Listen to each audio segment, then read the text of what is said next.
औज़ुबिल्लाहिमिनश्शैतानिर्रजीम बिस्मिल्लाहिर्रहमानिर्रहीम। MCS second semester आपको computer communication networks के लेक्चर नंबर 9 में खुशामदीद। इससे कबल जो हम पढ़ चुके हैं लास्ट लेक्चर में जो हमने चीज़ें डिस्कस की थी, हमने ट्रांसमिशन मीडिया का जो चैप्टर था उसमें अनगाइडेड मीडिया को देखा था और साथ में इंस्टॉलेशन सीखी थी सिस्को पैकेट ट्रेसर की और उसमें काम करना दिखा था। वो तफसीलन हर चीज़ में आपको इंशाल्लाह समझाऊंगा। इस वक्त तक जो चीज़ें हम देख चुके हैं या जो हमारा पैटर्न बन रहा है वो कुछ इस तरह से था कि हमने जो डिस्कशन की थी उसमें हमने 5 लेयर्स का जिक्र किया था: application, transport, network, data link और फिजिकल लेयर। तो मैं आपको फिजिकल लेयर से उठाकर ट्रांसपोर्ट लेयर पर ले गया था और उसमें हमने कुछ चीज़ें पढ़ी थी और हमने जो चीज़ें डिस्कस की थी फिजिकल लेयर में जो हमने चीज़ें डिस्कस की थी वो हमने ट्रांसमिशन मीडिया को डिस्कस किया था। चैप्टर नंबर 7 को हमने डिस्कस किया। तो हमने हर लेयर को डिटेल में पढ़ना है, जो भी हमारे कोर्स में शामिल होंगी जो चीज़ें इसमें आएंगी। तो हमने यहाँ पर देखा था जब हमने ये फिजिकल लेयर को स्टार्ट किया तो बजाय इसके चैप्टर नंबर 3 पढ़ने के हम डायरेक्ट चले गए थे ट्रांसमिशन मीडिया के चैप्टर नंबर 7 पर, ताकि हमें ये पता चले कि जो फिजिकली जो मीडियम इन्वॉल्व हो रहे हैं वो क्या है, जिसको हमने ख़त्म किया गाइडेड और अनगाइडेड मीडिया को। अब हम आ जाते हैं चैप्टर नंबर 3 पे और इसकी कुछ बेसिक्स आज पढ़ते हैं और उसमें जो चीज़ें हम पढ़ेंगे, चूँकि हम पता है कि जो मेन फंक्शन है, जो मेजर फंक्शन है फिजिकल लेयर का, वो है डेटा को मूव करना in the form of electromagnetic signals. जो फिजिकल लेयर है उसमें क्या होगा कि किसी भी मीडियम पर से सिग्नल ट्रेवल कर रहा होता है, वो फिजिकल लेयर कहलाती है। अब इसमें वो जो सिग्नल जा रहा है वो कुछ भी हो सकता है। वो एक पिक्चर है जो आप एक जगह से दूसरी जगह भेज रहे हैं, या वो कोई न्यूमेरिकल कलेक्शन है जो आप एक जगह से दूसरी जगह भेज रहे हैं। लेकिन जब वो फिजिकल लेयर पर पहुंचती है तो उसकी जो फॉर्म है वो चेंज हो चुकी होती है। मसलन एक पिक्चर ये जो भी आपको नजर आ रहा है, अब जब ये ट्रांसमिट होगा, ये मीडियम पर ये चीज पहुंचेगी तो वहां पर ये इस फॉर्म में नहीं होगी, वहां पर ये इलेक्ट्रोमैग्नेटिक सिग्नल में कन्वर्ट हो चुका होगा और दूसरी जगह जाकर रिसीविंग साइड पे पहुंचकर दोबारा से वो डिकम्पोज होकर वो असल फॉर्म में आएगा। अब इसमें generally the data usable a person application not in the form that can be transmitted over network. अब हम जो देख रहे हैं, जो पिक्चर देख रहे हैं, कोई भी चीज देख रहे हैं जो भेजना चाह रहे हैं, वो जब ट्रांसमिशन मीडिया पर पहुंचेगी तो वहां पर उसकी हालत चेंज हो चुकी होगी और वो जो हालत कहलाती है जो ट्रांसमिशन मीडिया पर पहुंचती है उसे हम सिग्नल कहते हैं। Transmission media works by conducting energy along a physical path. For transmission, data needs to be changed to signals. अब डेटा को ट्रांसमिट होने के लिए सिग्नल्स में चेंज होना पड़ता है। उसमें हम जो सबसे पहले आज देखेंगे डेटा और सिग्नल्स के टॉपिक को देखेंगे और उसमें हम ये जानेंगे कि एक चीज एनालॉग होती है और एक डिजिटल होती है। और एनालॉग को हम रेफर करते हैं कंटिन्यूस फॉर्म को। कंटिन्यूस फॉर्म जो होती है उसे हम एनालॉग कहते हैं, जो जिसमें कोई ब्रेक नहीं होता बल्कि वो हल्का हल्का, जैसे ये सूरज हल्का हल्का तुलू होता है और फिर वो अपना एक पूरा सफर मुकम्मल करके गुरूब होता है, तो ये कंटिन्यूस फॉर्म कहलाती है। जबकि डिजिटल में क्या होता है, वो डिस्क्रीट फॉर्म होती है, एक कॉम्पैक्ट फॉर्म होती है। जैसे आपने डिजिटल वॉच देखी है, उसमें एक के बाद फौरी तौर पर 2 आ जाता है, लेकिन अगर एनालॉग वॉच देखें तो वो आहिस्ता आहिस्ता से वो सुई आपकी मूव कर रही होती है। तो डिजिटल हम डिस्क्रीट को कहते हैं। ये चीज हम इसको डिस्कस करेंगे। और फिर हम देखेंगे कि जो हमारे पास एनालॉग या डिजिटल सिग्नल्स होते हैं ये दो तरह के हो सकते हैं, या वो पीरियोडिक होगा या वो नॉन पीरियोडिक होगा। उन दोनों में से कोई एक चीज इसमें होगी। तो हम जो यहाँ पे डिस्कस करेंगे वो ज्यादा पीरियोडिक को, एनालॉग में हम पीरियोडिक को डिस्कस करेंगे और डिजिटल में हम नॉन पीरियोडिक को डिस्कस करेंगे। तो सबसे पहले हम देखते हैं कि जो सिग्नल होता है वो दो तरह का होगा। कोई भी सिग्नल है, बेशक वो एनालॉग है या डिजिटल है, वो कोई एक फॉर्म होगी, या वो पीरियोडिक होगा या वो अपीरियोडिक या फिर नॉन पीरियोडिक भी इसको कहा जाता है। ठीक। अच्छा, A composite periodic signal is composed में मल्टीपल साइन वेव्स। यहाँ पर एक जाने से पहले हम आ जाते हैं डेटा पे। डेटा एंड सिग्नल्स वगैरह देख लेते हैं। अच्छा, यहाँ पर एक सिनेरियो, एक एग्जांपल कोट की गई है। तो अगर आप देखें तो उसमें क्या है, एक रिसर्चर है, ठीक, वो यहाँ पर अपने लैपटॉप पे काम कर रहा है। उसको कोई बुक रिसर्च करनी है, बुक सर्च करनी है, उसे चाहिए कोई। तो वो book seller, online book seller एक शॉप है, वहां से वो उसको देखना चाह रहा है। अब जरा सिनेरियो देखे, उसकी डिमांड क्या है और वो डेटा कैसे मूव कर रहा है। एलिस इसका नाम है रिसर्चर का, और ये यहाँ से कोई बुक सर्च कर रहा है जो उसको चाहिए। अब ये उसने इंटरनेट की कनेक्टिविटी ली हुई है, ये फिजिकल पाथ राउटर्स या आगे दूसरे राउटर से कनेक्ट मुख्तलिफ होता होता ये कनेक्टिविटी है। और यहाँ पर जाके वो उस साइंटिफिक बुक शॉप है जहाँ से वो बुक डिमांड कर रहा है। अब यहाँ पर आप जो इम्पोर्टेंट चीजें वगैरह देखिएगा कि एलएस के पास एप्लीकेशन, ट्रांसपोर्ट, नेटवर्क, डेटा और फिजिकल लेयर। अब ये जो चीज है ये सारी क्या कहलाती है, फिजिकल लेयर कहलाती है। ठीक, यहाँ से ये इसकी यहाँ से शुरू हो रही है, फिजिकल लेयर कहलाएगी। ठीक है। अच्छा, अब जो डेटा ट्रेवल होगा यहाँ से, जो इसकी रिक्वेस्ट जा रही है, उसने अपनी शक्ल चेंज की, अब वो यहाँ से ट्रांसमिट करी। यहाँ पे उसकी डिमांड कुछ हो रहा है और एंड पे उसकी डिमांड कुछ और है। ठीक है, उसकी शक्ल, डिमांड से मुराद उसकी शक्ल कुछ और है। इसको थोड़ा सा बड़ा कर लेता हूँ। लेकिन यहाँ पर जो आईएसपी है, एक अदर आईएसपी, फिर ये आईएसपी से इंटरनेट से होता हुआ, अब यहाँ पर जो चीज चल रही है वो network, data link, physical. Network, data link, physical, यानी कि ऊपर वाली तीनों, ये जो है एप्लीकेशन और ट्रांसपोर्ट का यहाँ पर काम खत्म हो जाता है, और नेटवर्क, डेटा लिंक और फिजिकल ये चीजें चल रही होती हैं। यानी कि यहाँ पे अगर कोई इशू है तो इट मीन्स कि वो डेटा लिंक का इशू हो सकता है, वो नेटवर्क का हो सकता है, वो फिजिकल लेयर का इशू हो सकता है। अच्छा, we can think of 5 different levels of communication between LS and computers. LS, or the computer on which the scientist is working, and Bob, the computer that provides the online service. अब इनके दरमियान कह रहे कि 5 different levels हैं। Communication at application, transport, network and data link, logical communication at physical layer. For simplicity, we have shown on the host to router, router to router, and router to host, but the switches are also involved in the physical communication. ये exchange data communication at the physical layer means exchange signals. अब Alice and Bob needs to exchange data. जो communication at the physical layers means exchange signals.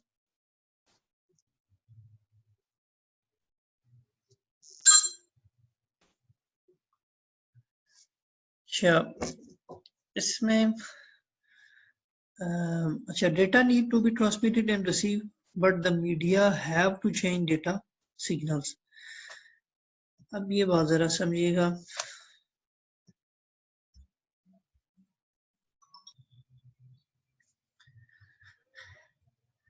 अच्छा, data need to be transmitted and received. जो data है उसको transmit होना है या दूसरी साइड पे रिसीव होना है। एक साइड पे एलएस है, दूसरी साइड पे वो सेलर है। तो वो जो डेटा सेंड करेगा दूसरी तरफ से रिसीव होगा वो उसको समझेगा।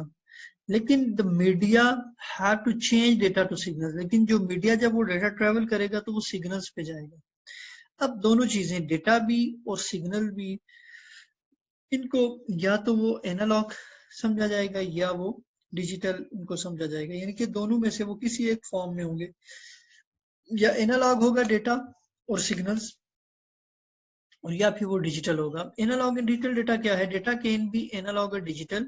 डेटा जो है वो एनालॉग भी होता है और डिजिटल भी होता है। The term analogue data refer to information that is continuous.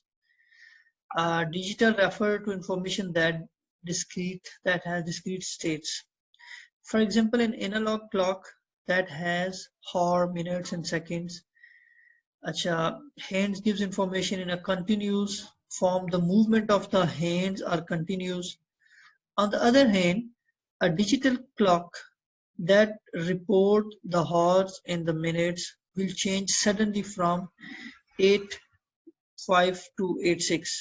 अब मिसाल दे रहे हैं कि वो जैसे घड़ी है, तो वो जो एनालॉग क्लॉक है उसकी जो सुइयां हैं वो चल रही हैं, तो वो कंटिन्यूस चल रही हैं, वो आहिस्ता आहिस्ता आहिस्ता उनकी मूवमेंट होती है। लेकिन जो डिजिटल होता है वो एकदम से क्या हो जाएगा, 8:05 है तो वो 7 ही 5 से 5:15 ऐसे नहीं होगा, बल्कि 5 के बाद एक डिस्क्रीट वैल्यू आ जाएगी 6 के बाद अगली डिस्क्रीट वैल्यू आ जाएगी 7।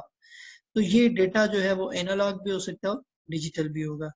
एनालॉग डेटा, अच्छा इसी तरह अगर आप इसके एग्जांपल एक और देखें कि जो ये गाड़ी या मोटरसाइकिल में जो स्पीडोमीटर लगा होता है उसमें जो वैल्यू चल रही होती है वो एनालॉग क्लॉक के साथ साथ जो गाड़ी तेज करते हैं चल रही होती है।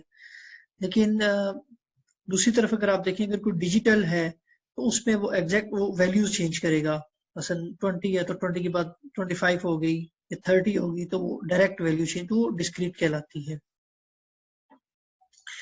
Analog data such as a sound made by human voice take a continuous values। अब जो human voice है जैसे मैं बोल रहा हूँ तो ये analog data है।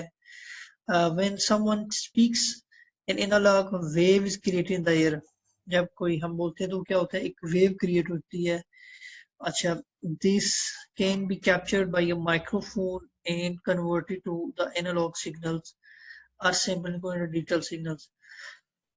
पहले तो एनालॉग डिवाइसेस थी, अभी भी मौजूद हैं, जैसे ये जो लाउड स्पीकर लगा हुआ है मस्जिदों में जो लगा होता है वो जस्ट वॉइस को लिया और आगे उसी तरह उसको एनालॉग फॉर्म में वो भेज देता है, प्रोसेस करता है।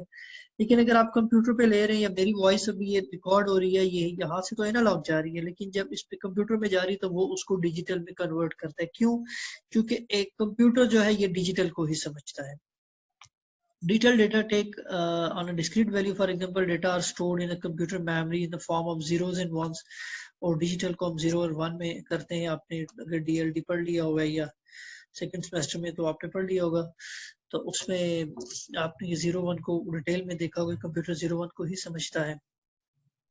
They can be converted into digital signals or modulated into analog signals for transmission across a medium। तो उसके बाद फिर उसको एनालॉग या डिजिटल में कन्वर्ट किया जाता है ट्रांसमिशन के लिए। अब हम आ जाते हैं एनालॉग और डिजिटल सिग्नल्स। ये बात हो रही थी डेटा की कि डेटा जो है वो किस किस फॉर्म में हो सकता है। अब हम आ जाते हैं सिग्नल्स पर कि जब वो डेटा ट्रेवल करेगा मीडियम के ऊपर। ठीक, like the data they represent signals can B इधर एनालॉग और डिजिटल। जिस तरह से डेटा है इस तरह से सिग्नल्स भी एनालॉग या डिजिटल होगा। Analogue signal has infinitely many levels of intensity over a period of time. ठीक है, तो टाइम के साथ साथ उसके बेशुमार लेवल्स आ जाते हैं। अभी हम देखते हैं मजीद को। As a wave moves from value A to value B, it passes through and includes an infinite number of values along its path.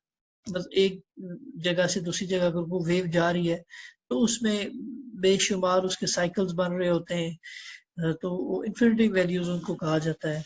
A digital signal on the other hand can have only limited number of defined values। जबकि जो digital signal होगा उसमें 0 या 1 की होती है, तो वो लिमिटेड नंबर उसको सवर किया जाता है।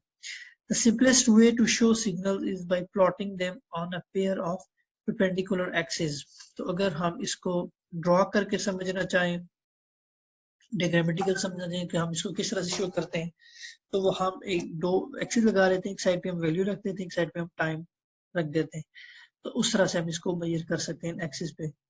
तो हॉरिजेंटल एक्सिस रिप्रेजेंट टाइम, जैसे कि ये भी है कि हॉरिजेंटल जो है ये टाइम को कर रहा है, और फिगर में illustrate analogue signal digital signal, the curve represented the analogue signal passes through an infinite number of points। अभी देखिए जा रही है, अब इसमें कोई नंबर डिफाइंड नहीं है, कहीं पर इसका कुछ नंबर आ रहा है, ये पीरियोडिक की एक एग्जांपल है, आगे हम पढ़ेंगे। और इसी तरह ये जब डिजिटल में क्या है कि वो 0 और 1 उसकी वैल्यू वहां पर होगी, मतलब यहाँ पे 1 0 1 1 0, तो इस तरह से ये वैल्यूज उसकी चलती है। अच्छा, the vertical lines of a digital signals however demonstrate the sudden jump that a signal makes value from value to value। तो अब जो vertical lines हैं वो एकदम से ऊपर नीचे जो हो रहा है इसको शो कर रही है, डिफरेंट वैल्यूज को शो कर रही है। इनफैक्ट के जो हमारे पास एनालॉग सिग्नल्स को हम शो कर रहे होते हैं in the form of wave show कर रहे होते हैं, ठीक है, वो एक वेव बन रही होती है। और जो हमारे पास होता है डिजिटल, उसको हम इस तरह से स्ट्रेट लाइन से जो 0 1 को शो कर रही होती है। अब आ जाते हैं पीरियडिक और नॉन पीरियडिक की बात हो रही थी, तो आपको बताया कि जो पीरियडिक से मुराद क्या है। पहले तो ये समझिए कि जो भी सिग्नल होगा, चाहे वो एनालॉग है या डिजिटल है, वो दोनों में से कोई एक होगा, या पीरियडिक होगा या फिर वो नॉन पीरियडिक होगा। यानी कि अगर डिजिटल सिग्नल है फॉर एग्जांपल, तो वो हम देखेंगे कि जो डिजिटल सिग्नल है क्या वो पीरियडिक है या नॉन पीरियडिक है। इसी तरह अगर एनालॉग सिग्नल है तो हम देखेंगे कि एनालॉग वो पीरियडिक है या नॉन पीरियडिक है, ठीक। इससे मुराद है कि both analogue and digital signals can take one of two form. जो भी एनालॉग सिग्नल है या डिजिटल सिग्नल, उसकी कोई एक फॉर्म होगी, या वो पीरियडिक होगा या वो नॉन पीरियडिक होगा। नॉन पीरियडिक को एपीरियडिक भी बोला जाता है। अच्छा, जो पीरियडिक सिग्नल से मुराद क्या है, completes a pattern with in a measurable time frame called a period. अब जो पीरियडिक सिग्नल्स वो सिग्नल्स कहलाते हैं जो एक खास पैटर्न बनाता है, ठीक। इसका पैटर्न मखसूस होता है, एक टाइम के अंदर वो अपना पैटर्न चेंज नहीं करता, with the passage of time वो वही पैटर्न अपनाए रखता है, ठीक। जो उसका पैटर्न एक टाइम पे था, अगले सेकंड पे भी वही है, उसके बाद भी वही पैटर्न वो फॉलो कर, एक खास पैटर्न वो फॉलो कर रहा होता है, उसको हम पीरियडिक सिग्नल कर देते हैं। और नॉन पीरियडिक क्या होता है, वो चेंज कर देता है, वो एक खास पैटर्न पे नहीं चल रहा होता। जैसे कि आगे इसकी आती है, जैसे ये देखिएगा, अब ये एक खास पैटर्न पे नहीं जा रहा, ठीक। इसके बरक्स आप यहाँ पर देखिए, ये देखिए अब ये खास पैटर्न है, अब ये एनालॉग पीरियडिक सिग्नल है। अब ये यहाँ से यहाँ तक एक खास पैटर्न, फिर वही पैटर्न, फिर वही पैटर्न, तो एक ही पैटर्न को ये फॉलो कर रहा है, इसलिए हम ये कह रहे हैं कि ये पीरियडिक सिग्नल है, ये पीरियडिक एनालॉग सिग्नल है। और ये क्या है, ये नॉन पीरियडिक क्या होगा, जो पैटर्न को यहाँ पर देखिएगा, इसकी वेव ऊपर जा रही है, ये जो वेव बना रहा है यहाँ से यहाँ तक, अगली उस जैसी नहीं है, उससे अगली उससे भी चेंज है, तो ये कहलाता है non periodic. Non-periodic changes without exhibiting a pattern or cycle that repeats over time। ये क्या करता है, ये पैटर्न एक खास पैटर्न नहीं बनाता, बल्कि पैटर्न चेंज करता रहता है। तो इसको हम अगर इस तरह का कोई वेव बन रही है या इस तरह का कोई सिग्नल, तो हम इसे नॉन पीरियडिक सिग्नल्स कहेंगे। Both analogue signals can be periodic, दोनों हो सकते हैं, ठीक है। कम्युनिकेशन में कॉमन पीरियडिक एनालॉग। अच्छा, इन डेटा कम्युनिकेशन जो इम्पोर्टेंट बात हमारे लिए है, इन डेटा कम्युनिकेशन, अब चूंकि हम जो पढ़ रहे हैं डेटा कम्युनिकेशन का जो ये सब्जेक्ट पढ़ रहे हैं, इसमें जो जरूरी चीज है कि we commonly use periodic analogue signals in non periodic digital signals. इसमें जो भी कम्युनिकेशन हो रही होती है डेटा कम्युनिकेशन के अंदर, जो हमारे लिए ज्यादा जरूरी समझना है, वो हम जो उठाएंगे या जिस चीज को डिस्कस करेंगे या जो चीज यहाँ पर इस्तेमाल होती है, वो एनालॉग में पीरियडिक इस्तेमाल होता है और डिजिटल में वो नॉन पीरियडिक सिग्नल जो है वो डेटा कम्युनिकेशन में इस्तेमाल होते हैं। तो यहाँ पर इसको अगर शॉर्टकट अगर आप सारे को समराइज करें, in data communication we commonly use periodic analogue signals और नॉन पीरियडिक डिजिटल सिग्नल्स। तो हम पहले एनालॉग सिग्नल्स को देख लेते हैं और उसमें हम एनालॉग में भी पीरियडिक एनालॉग सिग्नल्स को डिस्कस करते हैं जो हमारे डेटा सब्जेक्ट में इस्तेमाल हो रहे हैं। Periodic analogue signals can be classified as a simple और कंपोजिट। अब इसमें जो पीरियडिक एनालॉग सिग्नल है वो दो तरह का भी हो सकता है, एक होता है सिंपल या कंपोजिट। कंपोजिट में एक से ज्यादा मिले। सिंपल पीरियडिक एनालॉग सिग्नल उसे हम साइन एक वेव से शो करते हैं, इस वेव को साइन वेव कहा जाता है। cannot be decomposed in simpler signals को मजीद डिम्पोज किया। A composite periodic analog signal is composed of multiple sine waves। अब यहाँ पर देखिएगा कि इसको हम एक साइन वेव से शो कर रहे हैं और इसमें एक ही साइन वेव दिखाई गई है और इसको हम डिकम्पोज नहीं कर सकते। लेकिन कंपोजिट में क्या होगा, उसमें मल्टीपल साइन वेव्स से हम उसको शो कर रहे होंगे और उसको हम डिकम्पोज कर सकेंगे। अब sign wave is the most fundamental form of periodic. अब जब हम किसी भी पीरियडिक एनालॉग सिग्नल को दिखाते हैं तो उसके लिए हम क्या करते हैं जी, एक साइन वेव का सहारा लेते हैं कि ये सिग्नल हमारा इस तरह का है, यानी कि उसको दिखाने के लिए। और उसमें when we visualise it a simple oscillating curve and change over the course of a cycle in smooth and consistent and continuous rolling flow। ठीक है जी, एक ही फ्लो में जा रही है ये। show the sine wave है, each cycle consists of a single arc above the time axis followed by। अब each cycle से मुराद क्या है कि यहाँ से लेकर, मैं इसको अगर यहाँ पे बना देता हूँ एडिट में आते हैं, टेक स्नैपशॉट, इसको ले लेते हैं।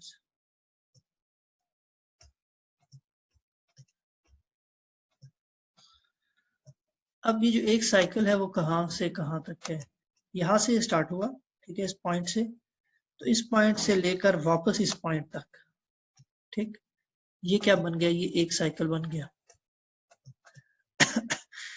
यहाँ से यहाँ तक ये देखिए, ये एक, यहाँ से ये पूरा एक साइकिल बन गया। ये यहाँ से लेकर यहाँ तक ये दूसरा साइकिल, यहाँ से यहाँ तक तीसरा साइकिल। तो ये कितने साइकिल इसके अंदर अगर आप देखें तो 3 साइकिल के आगे जा रहे हैं। तो इसमें ये 1 2 और 3, तो इसमें ये 3 कंप्लीट साइकिल्स की एक साइन वेव यहाँ पर दिखाई गई है। मजीद हम आगे चलते हैं जी। तो each cycle consist of a single arc. Her cycle को एक सिंगल आर्क कहा जाता है जो अबव द टाइम एक्सिस जा रही है। अब यहाँ से यहाँ तक आपको बताया क्या, एक आर्क है। A sine wave can be represented by a 3 parameter. अब जो इम्पोर्टेंट चीज है कि कोई भी साइन वेव है उसमें 3 पैरामीटर्स होते हैं जी। एक कहलाता है जी पीक, जिसको हम एम्पलीट्यूड कहते हैं। एक चीज कहलाती है फ्रीक्वेंसी और एक होती है फेज। और मजीद इसमें एक चीज और भी आएगी जो शायद मैंने यहाँ पर लिखी है कहीं, वेवलेंथ, फ्रीक्वेंसी और एम्पलीट्यूड, ठीक है। मैं इसको यहाँ पर भी देख लेता हूँ, मैंने एक जगह बनाई थी इसको, चलिए।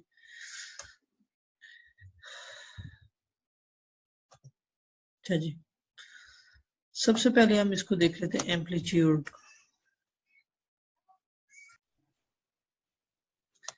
इसमें जो चीजें हम साइन वेव के अंदर इंपॉर्टेंट चीजें जो हम डिस्कस करेंगे या इसको अपनी कैरेक्टरिस्टिक्स भी कह सकते हैं, वो है एम्पलीट्यूड, पीरियड्स और फ्रीक्वेंसी, फिर हम फेज, वेवलेंथ और bandwidth.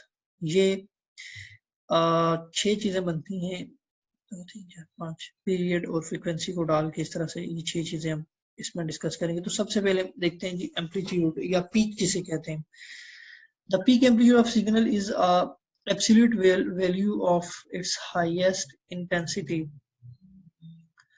proportional to the energy it carries। जो भी इस वेव की हाइट बन रही होगी, ठीक है, पीक जो इस वेव की बनती है, वो पीक पे जो वैल्यू आती है वो एम्पलीट्यूड कहलाती है। किसी भी वेव की अगर आप उसकी एनर्जी, अब यहाँ पर वो ये कहते हैं कि proportional to energy it carries, जितनी ज्यादा एनर्जी होगी उसकी पीक उतनी ज्यादा बनेगी, ठीक।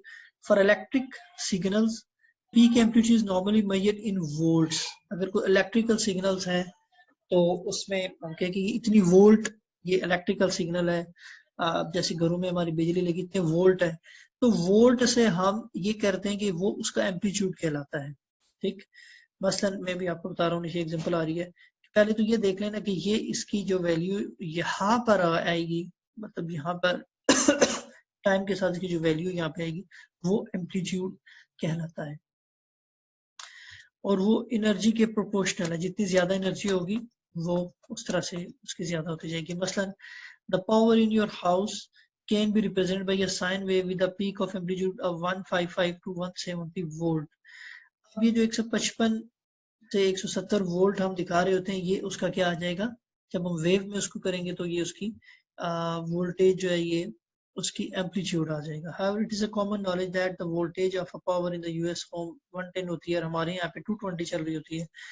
That is due to the fact that these are the room main squares value these signals in the squared, and then the average amplitude is calculated. The peak value is equal to 2 raised to power half RMS value कहलाती है। ये उसकी जो double से आधी यानी कि उसके 2 रेज टू पावर हम अगर 1 करते हैं तो उसका आधा, यानी कि 2 का दुगने से थोड़ा सा आधा इसे कहते हैं। अच्छा जी, the voltage of a battery is constant. अच्छा जी, this constant value can be considered as a sine wave as we see later. For example the peak value of battery is now 1.5 volt. अब आप एक battery ले रहे हैं double A की, जो उसका 1.5 वोल्ट है, तो वो क्या है, उसकी जो है एम्पलीट्यूड आ जाएगा। अगर आप उसकी साइन वेव पे मेजरमेंट्स करेंगे तो उसका एम्पलीट्यूड आ जाएगा। आगे कुछ एग्जांपल्स भी आ रही। ये पहली जो इसकी कैरेक्टरिस्टिक थी वो एम्पलीट्यूड है, जो कि उस साइन वेव की हाइट कहलाती है, और अगर आप उसको इलेक्ट्रिकल सिग्नल में जो वोल्ट होंगे, जितनी ज्यादा एनर्जी होगी वो उसका एम्पलीट्यूड बन जाता है। अगली जो चीज है वो है टाइम या पीरियड, उसे कहा जाता है या टाइम कहा जाता है, और frequency. Period refer to the amount of time in seconds, ठीक है। अगर आप इसको यूं ले लेते हैं तो अगर आप बेहतर, अब period refer to the amount of time in seconds. अब इम्पोर्टेंट बात यह है कि जब हम यहाँ पे इसको डिस्कस कर रहे हैं साइन वेव को, तो जो टाइम को हम मेजर कर रहे हैं वो सेकेंड्स में करेंगे, ठीक है। तो सेकेंड्स, 1 सेकेंड्स, 2 सेकेंड्स, इस तरह से वो आ जाता है। In signal needs to complete 1 cycle, तो अब पीरियड टाइम के 1 सेकंड के अंदर कितने साइकिल कंप्लीट हो रहे हैं कि आगे फ्रीक्वेंसी आ जाएगी। अच्छा, a signal needs to complete 1 cycle, time के 1 सेकंड में आगे वो जो कंप्लीट करेगा साइकिल, ये जब फ्रीक्वेंसी पढ़ेंगे तो मजीद clear. Frequency refer to the number of periods in 1 seconds, कि कितने वो साइकिल कंप्लीट हो रहे हैं, नंबर ऑफ पीरियड्स 1 सेकेंड्स के अंदर कितने नंबर ऑफ पीरियड्स हैं, जैसे कि नीड्स टू कंप्लीट 1 साइकिल। अच्छा, फिर क्या जी, note that the period and frequency are just one characteristics define in 2 ways. Period और जो है ये फ्रीक्वेंसी, एक ही चीज को 2 तरह से डिफाइन किया जा रहा होता है। Period is the inverse of frequency and frequency is the inverse of period. ये एक इम्पॉर्टेंट चीज है जो समझने वाली है कि अगर आप फ्रीक्वेंसी बढ़ाते हैं, फ्रीक्वेंसी किस चीज की ज्यादा होती है तो वो कम टाइम में वो चीज पूरी होगी, तो अगर टाइम ज्यादा है तो फ्रीक्वेंसी क्या होगी, उसकी कम हो जाती है। इसको जरा समझिएगा यहाँ पे। अच्छा, दूसरी इंपॉर्टेंट बात कि फ्रीक्वेंसी को जो मेजर किया, टाइम को सेकंड्स में मेजर किया जाता है, और फ्रीक्वेंसी को जो है वो अपना हर्ट्ज में मेजर किया जाता है। Frequency and periods are the inverse of each other, ये एक दूसरे के इनवर्स होते हैं। Figure 3.5 shows 2 signals and their frequencies। अब यहाँ पर देखिएगा, यहाँ पर मैं आपको समझाता हूँ कि फ्रीक्वेंसी से क्या मुराद है।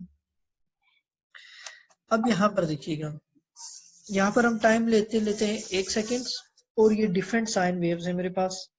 एक साइन वेव ये जा रही है, दूसरी साइन वेव ये जा रही है। अब फ्रीक्वेंसी से क्या मुराद है कि वो 1 सेकेंड के अंदर वो जो साइन वेव है वो कितने साइकिल कंप्लीट कर रही है। ये जो साइन वेव है ये 1 सेकेंड के अंदर कितने साइकिल कंप्लीट कर रही है।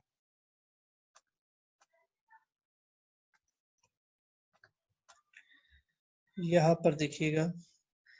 अच्छा जी, यहाँ पर अगर आप देखें कि वो एक साइकिल आपको बताया था यहाँ से लेकर यहाँ तक आ रहा है एक साइकिल, ये आपका साइकिल एक यहाँ से शुरू हुआ, यहाँ पर कंप्लीट हुआ, और ऊपर से हम काउंट करते हैं। तो ये जो पहली एग्जांपल है इसमें देखिएगा 1 2 3 4 5 6 7 8 9 10 11 और 12।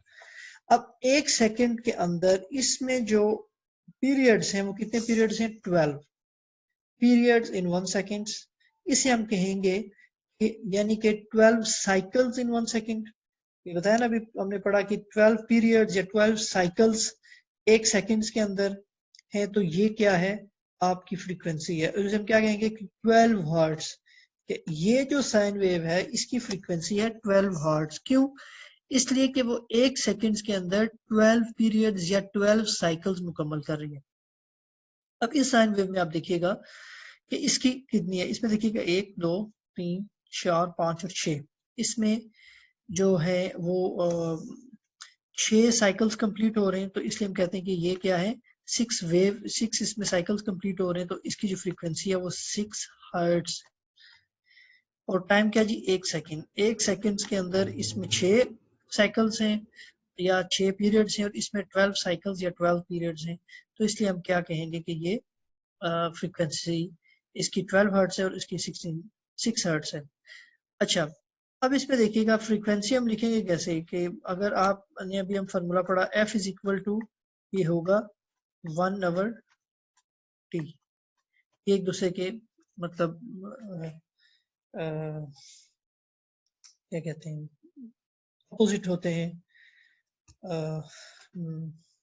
वर्ड देखिए मेरे जबान पे नहीं आ रहा, क्या चीज, इनवर्स होते हैं एक दूसरे के, इनवर्स ऑफ ईच अदर। ठीक है, F is equal to 1/t।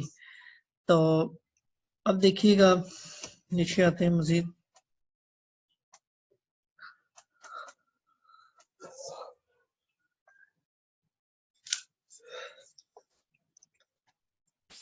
देखिए इसका टेबल भी समझ दें। अब इनको हम मेजर कैसे करते हैं? यूनिट्स अगर सेकंड्स है तो वो इक्वल हो जाएगा 1 सेकंड के, और उससे हम कहेंगे कि ये वर्ड हर्ट्ज। और इस तरफ हम क्या कहेंगे? फ्रीक्वेंसी और पीरियड्स को हम कैसे मेजर करते हैं आपस में? इसको 1 सेकंड, इधर 1 हर्ट्ज। अब यहाँ पर आ गया मिली सेकेंड्स।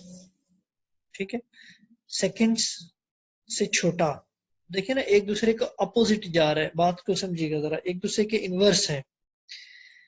क्या तक बराबर है? ये लेवल है यहाँ पर 1 1। अब यहाँ पर मिली सेकेंड्स यानी कि 10⁻³ सेकेंड्स, और यहाँ पर क्या है? किलो। उसका अपोजिट मिली सेकंड से नीचे होता है, और किलो ये मतलब सेकंड हर्ट से ऊपर आ जाएगा, 1000 हर्ट्स आ जाएगा। और ये -3 हो रहा है। इस बात को जरा समझिएगा सही तरह। और फिर क्या है जी? मिली सेकेंड्स के बाद माइक्रो सेकेंड्स 10⁻6, और वो बराबर है इधर मेगा हर्ट्स 10⁻6 हर्ट्स। तो ये hertz, kilo hertz, mega hertz, giga hertz, tera hertz, और इधर से seconds, milli seconds, micro seconds, nano seconds और पिको सेकेंड्स तक -12, और ये +12 तक इसकी वैल्यू जाती है। अब इसको जरा एक एग्जांपल से भी समझिएगा।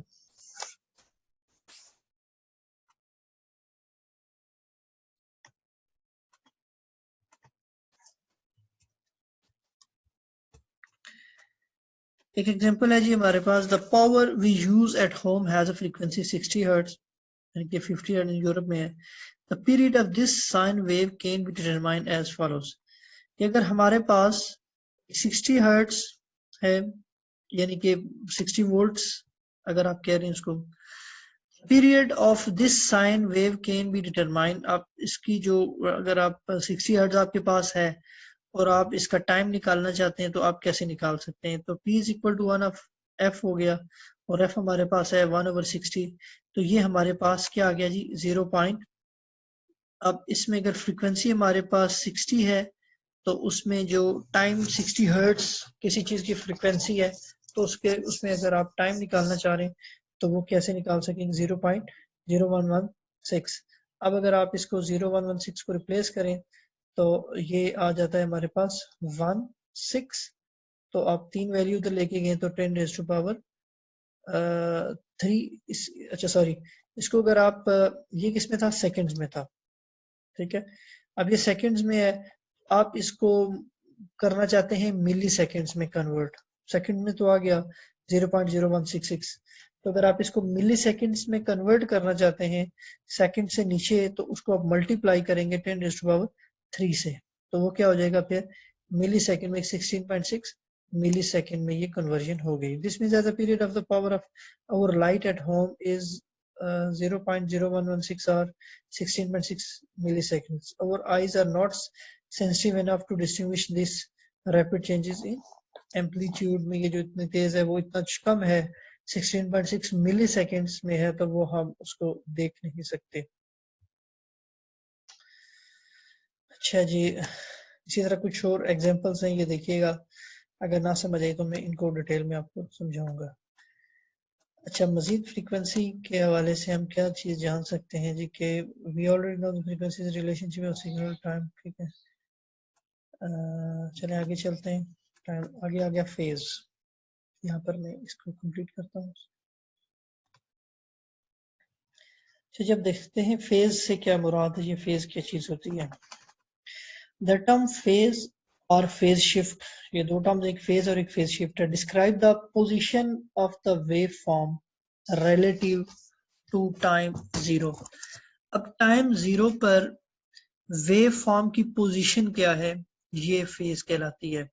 अभी दिखाता हूँ आपको कैसे, फॉर एग्जांपल देखिएगा, लेकिन उससे पहले एक चीज और, अगर आप ये समझ लें कि wave are something that can be shifted backward forward along the time axis के साथ अगर कोई चीज चल रही है, तो phase describe the amount of that shift. अब वो जहां से शिफ्ट हो रहा है उसको हम क्या कहते हैं, एक है बैकवर्ड एक है फॉरवर्ड, और वहां से जो शिफ्टिंग हो रही है बैकवर्ड से फॉरवर्ड, वो जो अमाउंट ऑफ शिफ्ट है उसे हम क्या कहते हैं जी, ये फेज है। अब कैसे, अब फेज होता है क्या, जरा देख लीजिएगा।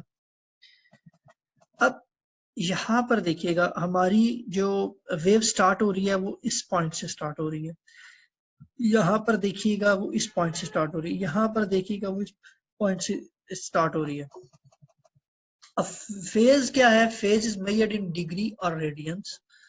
इसको हम डिग्री या रेडियंस में, यहाँ पर जब वो इसको जा रहा है तो यहाँ पर इसकी डिग्री डिफरेंट बन रहा है। यहाँ पर देखिएगा वो बिल्कुल जीरो से स्टार्ट होता है, ये 0 डिग्री है इसके साथ, ये जो पॉइंट है हमारा, यहाँ पर वो 90 डिग्री बना रहे हैं। ये जो एंगल बन रहा है यहाँ पर, अगर मैं इसको ऐसे ले लेता हूँ, सॉरी,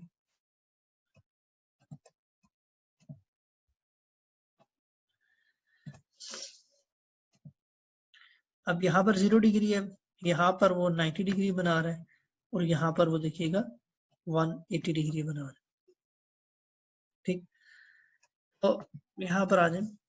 अब इस पे phase is measured in degree. सबसे पहले कि हम फेज को मेजर करते हैं डिग्री में या रेडियंस, डिग्रीज और रेडियंस।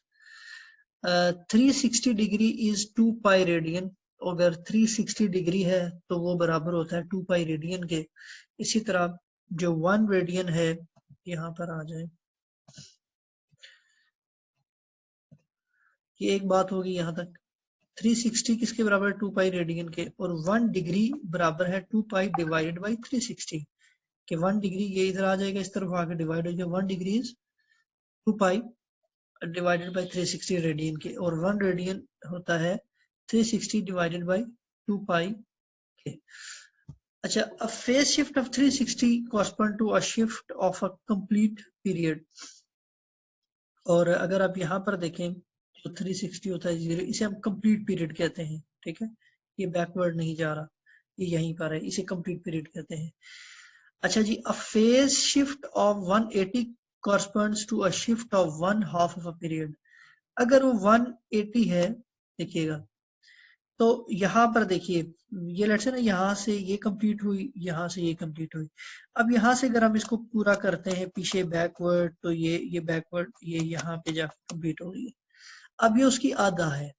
अगर तो 180 डिग्री है आपका, अगर फेज शिफ्ट आपका 360 यानी कि 0 है, ये 360 के बराबर होता है, तो ये कंप्लीट पीरियड, वो कहते हैं जी वो कंप्लीट पीरियड है। ठीक है, अगर फेज शिफ्ट है 180, तो वो क्या कहता है कि ये 1/2, उसका जो शिफ्ट ऑफ 1/2 पीरियड होगा। ये देखिए, ये आधा शिफ्ट हो रहा है। इसी तरह अगर 90 है तो क्या होगा, क्वार्टर 1/4। ठीक, अब यहाँ पर देखिएगा, डायग्राम को आपने देखा, तो सबसे पहले तो फेज को समझे ना। फेज क्या है कि ये जो डिग्री बन रही है यहाँ पर है, तो ये 0 डिग्री है। ठीक है, यहाँ पर है, अगर यहाँ से वो वेव स्टार्ट हो रही है आपकी तो वो क्या है 90 डिग्री। यहाँ पर फेज की वैल्यू क्या है, यहाँ से अगर वो नीचे जा रहा है 180 डिग्री। अब इसमें एक एक चीज तो ये आपने देख ली, मजीद हम नीचे देखते हैं। अगर 0 डिग्री है तो वो क्या हो रहा है, इंक्रीज हो रहा है, एम्पलीट्यूड आपका ऊपर की तरफ जा रहा है। अगर 90 डिग्री है तो वो नीचे जा रहा है, अगर 180 डिग्री है तो वो भी डिक्रीज हो रहा है। अब ये जो हमने फिगर देखी है इसमें से हमने सीखा क्या गया है, इसमें क्या क्या चीजें दिखाई। सबसे पहले sign wave with the phase of 0 degree starts at time 0 with a 0 amplitude. यहां से अगर वो स्टार्ट हो रहा है 0 डिग्री है और वो टाइम भी 0 है तो वो उसका क्या है 0 amplitude, the amplitude is increasing. 0 amplitude का अब क्या हो रहा है, उसका एम्पलीट्यूड इंक्रीज हो रहा है। दूसरी जगह देखिए sign wave with the phase of 90 degree. अब इसका फेज यहाँ पर क्या है, ये फेज इसका क्या है 90 डिग्री अगर होगा वो एट स्टार्ट टाइम 0 है विद अ पीक एम्पलीट्यूड, वो उसकी हाईएस्ट फॉर्म है। ठीक है, एम्पलीट्यूड इसका यहाँ पर क्या है हाई एम्पलीट्यूड है, amplitude is decreasing. A sine wave with the phase of 180 starts at time 0 with a 0 amplitude। अब यहाँ पर क्या है 0 एम्पलीट्यूड है और वो क्या कर रहा है मजीद वो द एम्पलीट्यूड इज डिक्रीजिंग, मजीद डिक्रीज हो रहा है। एक चीज ये हो गई। अब ये हो गया फॉरवर्ड, जिसे हम अब हम देखते हैं बैकवर्ड पे अगर जो जा रहा है जिसे हम फेज शिफ्ट कहते हैं, वो क्या है। A sine wave with the phase of 0 is not shifted। जो 0 जहां से है साइन वेव वो शिफ्ट नहीं होगा। ठीक है, यहाँ पर 0 था ये पीछे नहीं जा रहा, ये 0 शिफ्ट है। ठीक है, जो है 90 डिग्री है जहां पर फेज, वहां पर क्या हो रहा है देखिए, a sine wave with the 90 is shift to the left by 1/4 cycle. वो कितना साइकिल पीछे शिफ्ट होगा 1/4, और ये कितना होगा आधा 1/2 साइकिल। ठीक है जी, sine wave with the phase of 180 होगा तो वो शिफ्ट होगा half cycle. However note that the signal does not really exist before time 0।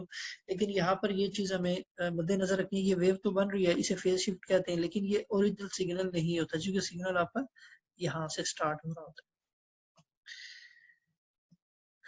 आगे चलते हैं जी के इसकी एक एग्जांपल भी उसने की हुई है कि अगर आपके पास 1/2 साइकिल है तो उसको टाइम पे 0 है। साइन वेव इज ऑफसेट अगर उसका 1/6 है with respect to time 0, what is phase in degree in radians. तो उसको हम मल्टीप्लाई करेंगे 360 डिग्री से, चूंकि वो 0 है टाइम पे रिस्पेक्ट टू टाइम 0। तो वो जो भी चीज आपने वैल्यू यहाँ पे निकालनी होती है 1/6 है 1/2 है या 1/4 है, उसको आप मल्टीप्लाई करेंगे 360 से तो आपके पास एग्जैक्ट वैल्यू हो जाती है। तो उसको फिर आप 60/2 360 से निकालेंगे तो आपके पास रेडियन आ जाएगा। आगे चलते हैं जी वेवलेंथ।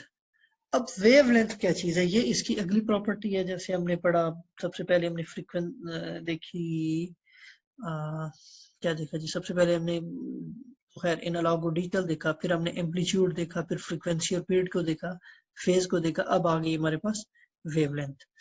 अब wavelength is another characteristic of signal travelling through transmission में जो जाए उसकी एक और कैरेक्टरिस्टिक है। लेकिन वेवलेंथ में दो चीजें इकट्ठी हो जाती हैं।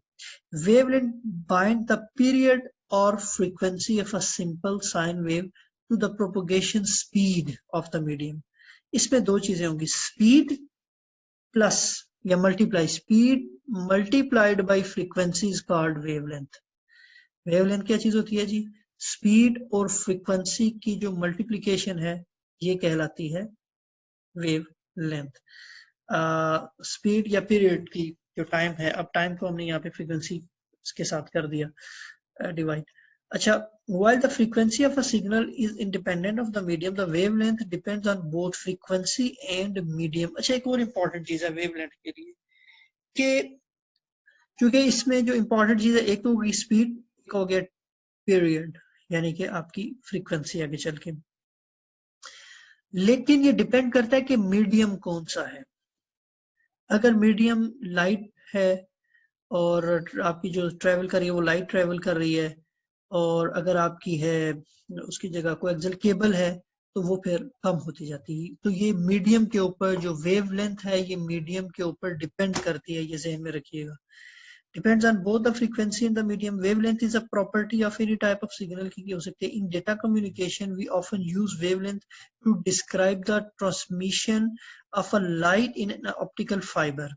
तो ज्यादातर जो वेवलेंथ तो जो भी मीडियम है, ये जो भी सिग्नल ट्रेवल कर रहा है उसके लिए इस्तेमाल होता है, लेकिन डेटा ट्रांसमिशन में हम जो ज्यादातर ये इस्तेमाल करते हैं वो ऑप्टिकल फाइबर हम पढ़ चुके हैं, इसीलिए आपको पहले पढ़ाया था वो। उसमें से जो लाइट ट्रेवल कर रही है उसको मेजर करने के लिए या उसको डिस्क्राइब करती है। The wavelength is the distance a simple signal can travel in one period.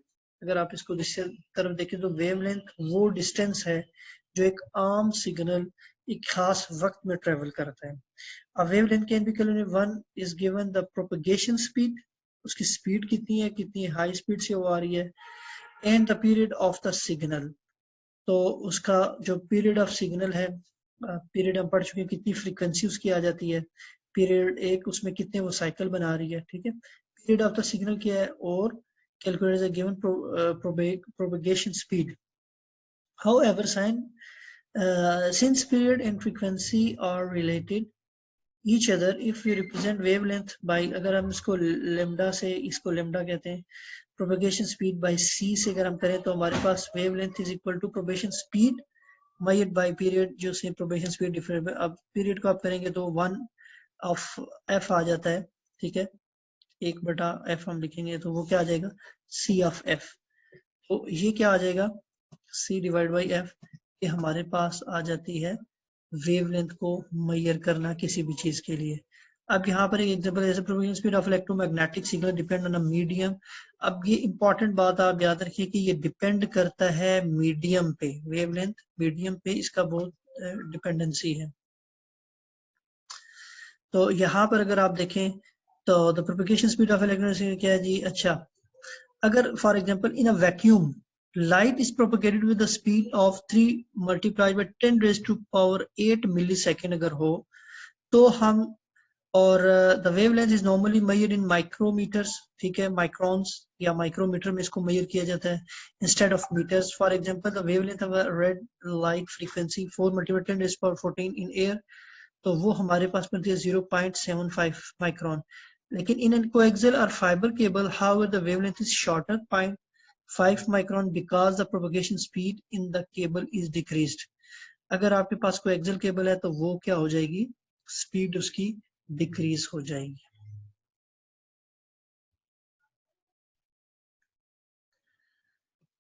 अच्छा, इसमें एक चीज और भी है कि जो भी तक हम जितनी भी ये प्लॉटिंग कर रहे थे इसकी साइन वेव की, तो वो एक और तरह से भी हो सकती है, यानी कि एक चीज होती है टाइम एंड टाइम डोमेन, एक होती है फ्रीक्वेंसी डोमेन।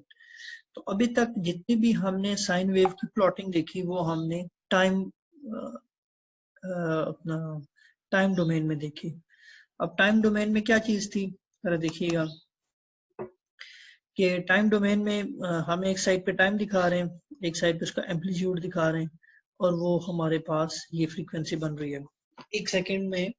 अब हम यहाँ पे दिखा क्या रहे हैं कि एक वेव है हमारे पास, उसका जो एम्पलीट्यूड है वो 5 वोल्ट है, एम्पलीट्यूड उसका 5 वोल्ट है। अच्छा, 5 वोल्ट के साथ साथ अब जो उसकी फ्रीक्वेंसी है या उसका जो है वो 6 हर्ट्ज है। 6 हर्ट्ज कैसे है उसकी फ्रीक्वेंसी, कि वो 1 सेकंड्स के अंदर 6 साइकिल्स या 6 पीरियड्स कंप्लीट कर रहा है।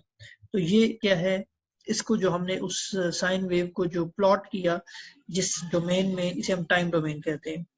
अब यही सारा काम हो सकता है फ्रीक्वेंसी डोमेन में, कि हमारे पास दो वैल्यू, एक 6 हर्ट्ज और दूसरे पास हमारे पास 5। अब इसी चीज को अगर आप फ्रीक्वेंसी डोमेन में मेजर करें तो हम उसको इस तरह से लिखेंगे कि यहाँ पे हमने फ्रीक्वेंसी हर्ट्ज में लिख दी, यहाँ पे एम्पलीट्यूड लिख दिया। अब वो 6 पे जाके 6 हर्ट्ज है, ये फ्रीक्वेंसी दिखा रहा है 1 2 3 और 6 हर्ट्ज 7 इस तरह से जा रहा है। तो 6 के ऊपर जाके हमने एक ही स्पाइक बना दिया और उसको हमने कितना लंबा कर दिया, 5 वोल्ट तक उसकी हमने वैल्यू डाल दी। तो अब ये क्या चीज है, यही चीज हमने डिफाइन कर दी किसमें, फ्रीक्वेंसी डोमेन में। अब अगर आप गौर करें तो फ्रीक्वेंसी डोमेन के अंदर जो आप प्लॉट कर रहे हैं वो ज्यादा मीनिंगफुल हमें लग रहा है, कि हमें फौरी तौर पे दोनों इस तरह से अगर हम देखते हैं, सिर्फ अगर आप ये बाकी वैल्यूज को छोड़ दें तो इस पे आप काउंट करते हैं, अच्छा जी कितनी वेव बना रहे हैं, यहाँ पर आपको काउंटिंग, आपको पता है कि इसकी फ्रीक्वेंसी 6 है और इसकी जो एम्पलीट्यूड है वो क्या है, 5। तो उससे क्या होता है कि हम इसको किसी भी जो साइन वेव की एक और मतलब उसकी प्लॉटिंग का है, जिसे हम कहते हैं फ्रीक्वेंसी डोमेन। तो a complete sine wave in the time domain can be represented by one single spike in the frequency domain. अब इसमें आपको बनाने के लिए ये पूरा ये वेव बनानी पड़ती थी, लेकिन अब एक सिंगल स्पाइक से अगर आप फ्रीक्वेंसी के साथ उसको दिखाएं तो वो बहुत सिंपल हो जाती है। अब यहाँ पर एक और एग्जांपल इसकी देखें, इसमें 3 डिफरेंट फ्रीक्वेंसीज दिखाई गई हैं और उनकी जो एम्पलीट्यूड है, एक का 5 है, एक का 10 है और एक का 15 है। लेकिन जो 15 एम्पलीट्यूड जिसका है उसकी जो फ्रीक्वेंसी है वो 0 है, वो यहीं से बस यहाँ पर एंड होगी। तो अब इन तीनों को अगर आप फ्रीक्वेंसी डोमेन में अगर रिप्रेजेंट करते हैं उस सेम चीज को, तो फिर क्या हो रहा है कि ये 0 इसकी चूंकि फ्रीक्वेंसी है और एम्पलीट्यूड इसका 15 है, तो ये यहाँ से यहाँ तक एक स्पाइक हमने बना दिया। अब एक की 8 है तो वो हमने 8 के ऊपर एक दूसरा स्पाइक बना दिया और इसकी क्या है जी 10। तो ये इसकी फ्रीक्वेंसी 8 है और इसकी एम्पलीट्यूड 10 है। इसकी फ्रीक्वेंसी 16 है और एम्पलीट्यूड 5 है। तो इस तरह से ये जो वेव फॉर्म थी उसकी जगह आपने सिर्फ यही चीज बना दी, तो ये भी सेम आ गया। ये इसकी फ्रीक्वेंसी डोमेन रिप्रेजेंटेशन होगी इसी चीज की, जहां पर हमारे पास 0, 8 और 16 फ्रीक्वेंसीज थी, वहां पर वो इस तरह से हम दिखा रहे हैं। अब हम एक चीज और इसमें पढ़ लेते हैं कि चूंकि ये इकट्ठे सिग्नल आ गए, तो कंपोजिट सिग्नल से क्या मुराद है। ठीक है, so for we have focused on a simple sine wave. अभी तक हमने देखा simple sine wave have many application daily life. We can send a single sine wave to carry electric energy from one place to another. For example, the power company sends a single sine wave with a frequency of 60 hertz to distribute electric energy to houses and businesses. वो एक ही wave आ रही होती है। As another example, we can use a single sine wave to send an alarm to a security center when a burglar opens a door और window in the house. तो वो क्या होता है, ये इसकी एक एक एग्जांपल, यानी कि एक ही सिग्नल उसमें ट्रेवल कर रहा है। If we had only one signal sine wave to convey a conversation over the phone, it would make no sense and carry no information. तो उसमें क्या होता है कि अगर आप टेलीफोन पे देखें तो वहां पर एक जो है वो साइन वेव नहीं बल्कि एक वेव नहीं जा रही होती। अगर सिर्फ एक वेव जा रही हो तो वो सिर्फ एक ही। अब लेट से आप जब फोन उठा रहे होते हैं, जब आप फोन हैंग करते हैं, तो जो पुराने आपके फोन थे जो लाइन लाइन थे, जब उसको आप उठाते थे तो उस पर एक आपको टून जनरेशन होती, टून की आवाज इस तरह से आती थी, आप एक सुनते थे। लेकिन जब आप उस पर डायल कर रहे होते थे तो फिर आप एक दूसरी नंबर जब डायल हो रहा था तो उसकी आवाज आती थी। फिर तीसरी जो आपको आवाज आती थी वो उसी सिग्नल के ऊपर आपको जो दूसरा बंदा कहीं से उठा रहा है उस पर जो बेल जा रही है उसकी आवाज आ रही है। फिर उसके बाद वो जो बंदा अगर बोल रहा है तो उसकी आवाज आपको आ रही होती है। तो वो क्या होता है, वो मल्टीपल जा रहे होते हैं एक ही सिग्नल के ऊपर, वो क्या एक ही लाइन के ऊपर, एक ही मीडियम के ऊपर वो एट अ टाइम मुख्तलिफ कंपोजिट सिग्नल यानी कि एक से ज्यादा सिग्नल ट्रेवल कर रहे थे। Single frequency sine wave is not useful in data communication. याद रखिए डेटा कम्युनिकेशन में single frequency sine wave useful नहीं है। We need to send a composite signal, a signal made of many simple sine waves। तो उसमें हम क्या करेंगे, उसकी साइन वेव में मॉड्यूलेशन कर देंगे, उसको थोड़ा सा चेंज कर देंगे और उससे क्या होगा, हम एक ही जो हमारे पास है अपना मीडियम है उस पे हमारे पास वो मल्टीपल सिग्नल ट्रेवल करने शुरू हो जाएंगे। तो इस पे जो ये फोरियर एनालिसिस था, according to Fourier analysis any composite signal is a combination of a simple sine waves with a different frequencies, amplitudes and phases। अब ये याद रखिए कि अगर आपके पास कॉम्बिनेशन होगा सिग्नल्स का तो उसमें आपने 3 चीजें चेंज करनी है, फ्रीक्वेंसीज, एम्पलीट्यूड और फेज। ये तीनों चीजें जब आप चेंज करेंगे, ये फोरियर के जो एनालिसिस था, तो वो आप एक ही मीडियम के ऊपर एक से ज्यादा फ्रीक्वेंसीज भेज सकते हैं। अब इसमें भी डेफिनेटली जो कंपोजिट सिग्नल है वो भी पीरियडिक या नॉन पीरियडिक होगा, उसकी कहीं पे लेंथ चेंज हो रही है, अगर तो वो एक ही पैटर्न बना रहा है तो वो पीरियडिक कहलाएगा। अगर उनमें से कोई भी एक वेव वो पीरियडिक वो पैटर्न चेंज कर रही है तो वो नॉन पीरियडिक हो जाएगा। A periodic composite signal can be decomposed into a series of simple sine waves with a discrete frequencies that have integer value 1, 2, 3 and so on. A non-periodic composite signal can be decomposed in the combination of an infinite number of simple sign waves with continuous frequencies. और उसमें क्या है, ये non periodic अगर है तो वो फिर उसकी जो infinite number of simple sine waves आ जाते हैं। और जो आपके पास अगर कंपोजिट है, सॉरी अपना पीरियडिक है, तो उसमें क्या होगा, जो आप डिस्क्रीट फ्रीक्वेंसीज है, इंटीजर वैल्यू 1 2 उसके साथ आप चेंज करके उस पर ट्रेवल कर सकते हैं। If the composite signal is periodic, the decomposition gives a series of signals with discrete frequencies, ठीक है, discrete values के साथ वो change होगा। If the composite signal is non-periodic, the decomposition gives a combination of sine wave with continuous frequencies।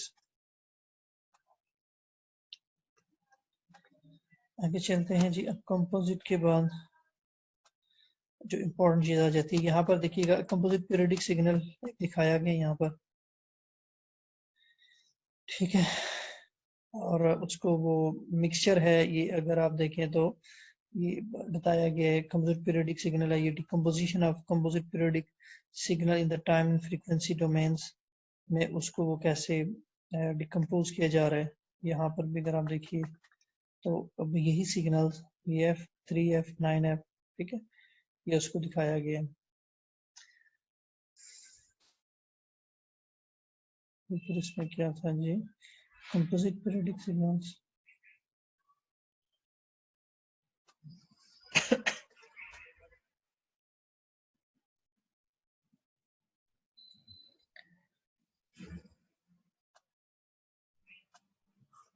अब आ जाती है bandwidth. इसका लास्ट टॉपिक है वो है जी बैंडविड्थ। अब बैंडविड्थ बेसिकली रेंज होती है। बैंडविड्थ के the range of frequencies contained in a composite signal in its bandwidth।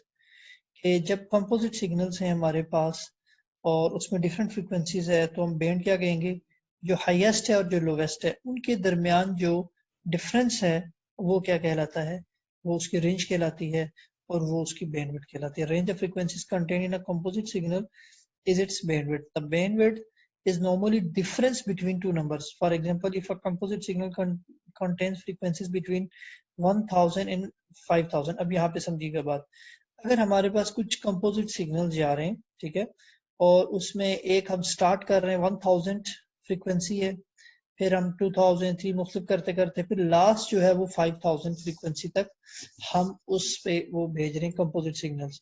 तो बैंडविड्थ हम कैसे निकालेंगे, 5000 माइनस 100, तो वो हमारे पास आ जाएगी, सॉरी 1000, वो आ जाएगी 4000, तो इसकी जो बैंडविड्थ होगी वो 4000 कहलाएगी।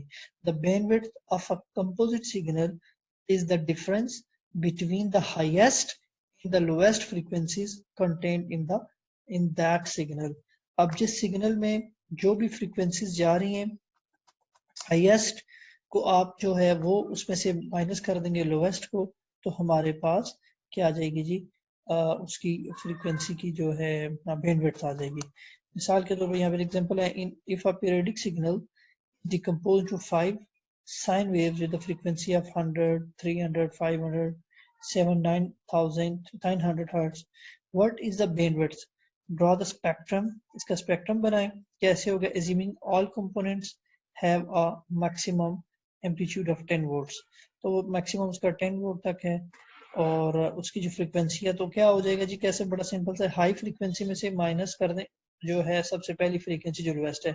अब यहाँ पे देखें हाईएस्ट क्या है 900 और लोवेस्ट क्या है 100, तो जब 900 में से 100 निकालेंगे तो हमारे पास 800 आ जाएगा। तो ये 800 इस सिग्नल की क्या होगी, साइन वेव की क्या होगी, बैंड विड्थ होगी। तो उसको अगर आप देखें, ये डिफरेंट था, 1000 से स्टार्ट हुई और फिर वो 5000 तक वो डिफरेंट सिग्नल्स थे, तो ये उसका बैंडविड्थ ऑफ पीरियडिक सिग्नल्स, और ये उसका एक स्पेक्ट्रम बन जाता है। Bandwidth of a non periodic signals अगर है तो उसमें चूंकि डिफाइंड तो नहीं है, तो वो एक खास स्पेक्ट्रम नहीं, वो सॉरी एक खास मतलब है कि वो पैटर्न नहीं बना रहा, तो उसमें हम जो है नॉन पीरियडिक सिग्नल को इस तरह से शो करेंगे, और जो पीरियडिक सिग्नल्स हैं हमें चूंकि उनकी वैल्यूज पता है और वो खास पैटर्न बना रहे हैं, तो वो इस तरह से शो हो रहे हैं।